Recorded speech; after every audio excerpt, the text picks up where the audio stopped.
12 o'clock, we have Redskins traveling to Green Bay to play the Packers. Packers favored by 8 points on Fox.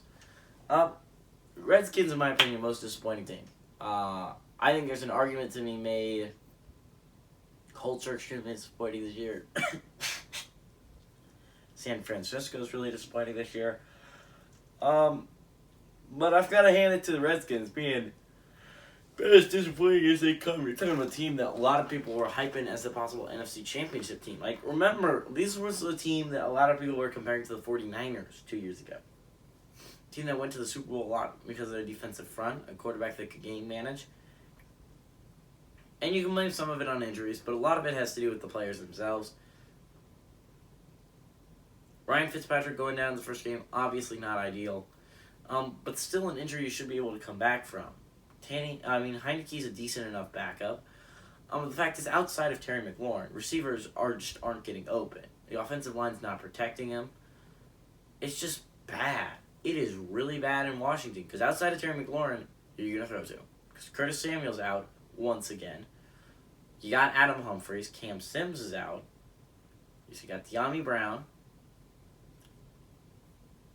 You got Milne. DeAndre Carter.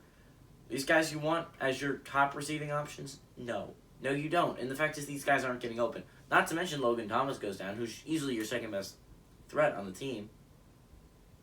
And you're stuck with Ricky Seals-Jones. Ricky Seals-Jones played admirably well against Kansas City. And honestly, did pretty well. Still do not want him starting. Do not want him starting any football games. And you look at the running backs, they've played well, in my opinion.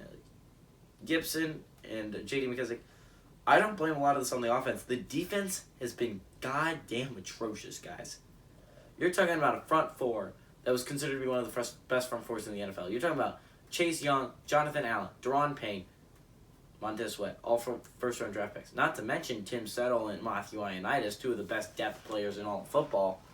You look at the linebacker core, Cole Holcomb was the player that was on the up and up. He was coming up-and-coming player. First-round draft pick, Jamin Davis. You have in the secondary, Kendall Fuller, one of the better corners in our league. William Jackson III, a big free agent signing. Landon Collins, a hugely lucrative deal to him to play safety. Cameron Curl coming off that breakout season. You had Bobby McCain, who signed in free agency. I mean, you have some pieces there to work with, and yet the defense still sucks so bad. They're so bad. You look at Green Bay, on the other hand, they've played well. They've played admirably well. Now, have they escaped some games that they shouldn't have? I mean, they escaped San Francisco and they escaped Cincinnati. 2 games that they likely should have lost. Still a team that is playing admirably well right now under Aaron Rodgers. Playing extremely well. You still have most of your key players intact. You lose some on the defensive end and you have some injuries on the offensive line. But outside of that, for Green Bay, mostly healthy. No serious wide receiver injuries. There's a reason this Packers team's favored by 8 points. They're just a better team than the Redskins right now. And I'm sorry to say, Redskins fans, because I picked you to win the NFC East. Don't see you winning the NFC East now, especially the way Dallas is playing. Give me the Packers to win and cover this 8-point spread.